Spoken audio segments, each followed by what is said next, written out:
ఎందుకంటే ఈసారి కొద్దిగా మసాలా ఎక్కువ కావచ్చు, తర్వాత తక్కువ అవుతుంది. ఎందుకంటే అలవాటు కూడా కావాలి కదా, తక్కువ అనిపిస్తుంది.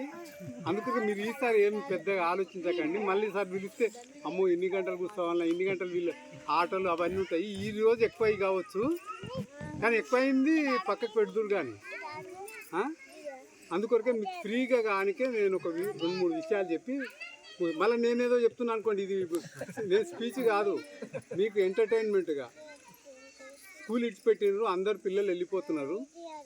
ఒక అబ్బాయి ఆడ కూర్చున్నాడు. ఏంది నువ్వు కూర్చున్నావు ఇంకా అంటే, మీ నాన్న గిట్ల రాలేదా అని అడిగితే రాలేదు లేడు అని అన్నాడు. అదే మీ అమ్మ గిట్ల రాలేదా అంటే రాలేదు లేదు అని. అది సరే నేను తోలుకపోతే మీ ఇల్లు ఏడు ఉంది అంటే కాదు వస్తారు అన్నాడు. అంటే ఎవరు వస్తారంటే మా మమ్మల్ని వస్తాడు డాడీ అని వస్తాడు అని చెప్తున్నాడు. అంటే అమ్మ నాన్న అంటేనే తెలియదు అన్నాడు. అట్లా మనం కూడా ఇంటి దగ్గర ఏం చేస్తామంటే, మనం పెళ్ళి అయితే నేను కొన్ని చెప్తే 10 చెప్తే అందులో ఒకటి నచ్చకుండొచ్చు, మిగతా నచ్చిన 9 తీసుకోండి. అప్పుడు మీకు ఎంటర్టైన్మెంట్ అవుతుంది. కొత్తగా పెళ్ళైన వాళ్ళు పెళ్ళి అయ్యే ముందు నా భార్య ఇట్లుండాలి, నేను చెప్పినట్టు వినాలి, నేను ఇట్లా మార్చుకుంటా, నేను అట్లా చేస్తా అని భార్య నేను భర్త నేను ఇట్లా చేయాలి, నా భార్య అనుకుంటాను నా భర్తని ఇట్లా చేయాలి, నేను ఇట్లా అని అన్నీ ఊహించి ఎట్లా అంటే ఒక శిల్పం లేక తయారు చేయాలని ఆలోచన చేస్తారు ఎవరికి వాళ్ళు. పెళ్ళి అయ్యేదానికి ప్రయత్నం చేస్తారు. ఇక ఇద్దరికి ఒక్కొక్క దాని మీద ఇక మెల్లగా స్టార్ట్ అవుతుంది. ఒక 6 నెలలు సంవత్సరం వరకల్లా ఇదేం పెళ్ళిరా, ఏం చెప్పినప్పురా అని, ఇదేంది వీళ్ళు మారరు.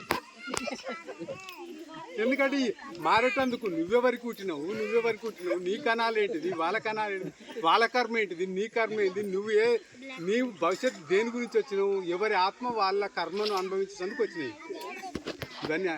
మరి వచ్చినాక ఎక్కడికి వెళ్ళో వచ్చింది, నీ మనసు నీ చేతిలో లేదు. మరి ఎదుటి వ్యక్తి మనసు నీ చేతిలో, నీ మనసు నీ వింటలేదు. మరి వేరే వాళ్ళ తల్లిదండ్రులు పుట్టిన మనసు వాళ్ళ మనసు నీ చేతిలో ఎందుకుంది లేదు. ఒకవేళ మార్చాలని ప్రయత్నం చేసి మార్చినావు తిప్పలవాడి, మళ్ళీ నువ్వు ఒక 5-6 సంవత్సరాలకు కొంతకాలం నువ్వు మారినావు. అరే నేను ఇట్లా మారకపోతున్నాని మళ్ళీ మార్చేటప్పుడు మళ్ళీ ప్రయత్నం చేస్తున్నాను. మళ్ళీ 5-10 ఏళ్ళకి మళ్ళీ మారిస్తేవి, అదేమన్నా మైనం ముద్దనా మార్చేటందుకు?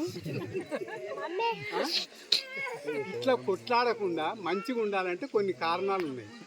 ఏం కారణం అంటే, ఇప్పుడు ఒకవేళ మార్చినప్పుడు ఏమైతే తెలుసా, మరబొమ్మ కీచైన్ ఇస్తే ఆడే బొమ్మ, లేకుంటే ఒక చెప్పినట్టునే ఒక విగ్రహం మాదిరిగా పని చేస్తే నీకు చైతన్యం ఉండదు, విరక్తి ఉంటుంది, తృప్తి ఉండదు, ప్రశాంతత ఉండదు, ఆనందం ఉండదు, అన్నీ కోల్పోతావు. అందుకొరకే ఎవరి వాళ్ళ లేకనే ఉండాలి. మంచి విషయాలు